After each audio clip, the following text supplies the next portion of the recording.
Un lagopède alpin observé le 28 janvier dernier à 2300 mètres d'altitude.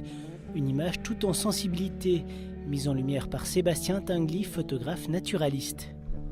On essaye d'appréhender un maximum tous les paramètres, la météo, la lumière, la rencontre avec l'animal. Mais c'est vrai que parfois il se produit la petite chose en plus qui fait qu'on arrive à une image et d'abord à une situation qui nous touche et qui nous fait dresser les poils sur les bras et qui va forcément donner lieu à une photo qui est remplie de caractère et d'émotions. Ouais. Tombé amoureux du massif des Dents du Midi, le biologiste multiplie les sorties à toutes les saisons. Elles durent parfois plusieurs jours, une immersion dans le temps qui lui permet d'être en symbiose avec les éléments et qui offre des rencontres privilégiées. Et finalement, une photo va prendre des fois très très peu de temps. Et puis d'autres images, par exemple de lagopède, impliquent une connaissance de l'espèce, du milieu aussi où il évolue. Et tout ça prend du temps, des semaines, voire des mois. Et c'est là que je trouve que c'est intéressant, c'est qu'on apprend à connaître l'environnement de l'animal petit à petit.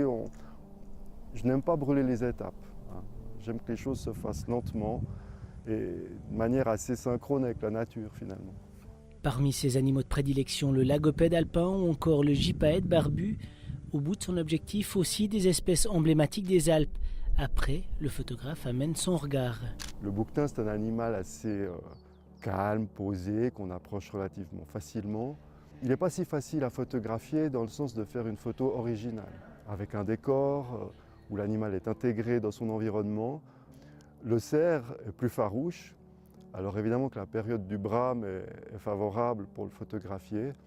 Et oui, c'est un animal qui est très intéressant, le cerf à approcher, et qui pendant le brame met une ambiance dans la forêt absolument magique.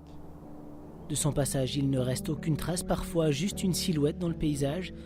Images de nos montagnes, une exposition à découvrir jusqu'au 30 juillet au musée des chiens du Saint-Bernard de Martigny.